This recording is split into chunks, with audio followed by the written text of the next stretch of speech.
Alright, today I'm going to talk to you about soft tissue work or self-myofascial release. I really don't care what you call it as long as you're doing it. But for today's purposes, I'll refer to it as soft tissue work. Alright, so many of you have probably used a foam roller before, and this is a great tool that will help you get knots out of your body. This thing, as corny as it sounds, has literally changed my life. I feel so much better since I discovered this a few years ago. Alright. One of the best analogies I've ever heard is if you take a rubber band and put a knot in it, you try to make the rubber band move, it does not move very freely. It's kind of hard to move, and it's restricted in its range of motion. Take the knot out of the rubber band, and all of a sudden the rubber band moves real easily and freely. Same thing with our body. We have knots when we're trying to squat and pick things up, or in the weight room, we're playing a certain sport. It restricts our range of motion, and we do not, again, move very freely. Use the soft tissue work with the foam roller, and the knots decrease in your body, and movement is much more pain-free. Alright, so I'm not going to go over the foam roller in particular. There's plenty of YouTube videos, or maybe you even have used it in your own gym before. Today I'm going to show you another couple of implements or tools you can use to help get those knots out.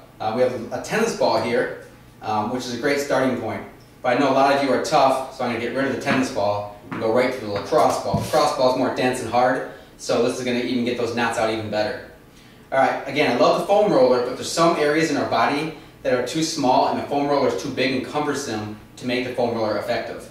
That's where the lacrosse ball and or tennis ball come in really handy. Alright, so there's a bunch of spots you can use that are very easy, it's very conducive to the lacrosse ball. I'm only going to show you one today. One's called the TFL. Right, in order to find the TFL, here's what you're going to do. We got our hip bone right here, and just below and laterally, so below and to the side, we have a TFL. And here's how you find it. When I have my right hand on the TFL here, and my left hand over here, if I go to the right side's going to contract. I feel my right TFL contract, and my left side gets soft or loose. When I go to the left, all of a sudden my left side gets harder and contracts. My right side gets loose. So I feel contraction, relaxation, and as I go again to the left, contraction. If you don't feel that, you're either too far to the side or maybe too low. So just search around just below the hip bone and slightly to the side till you find a TFL, contract and relax, contract and relax. Once you find it, it'll be pretty obvious.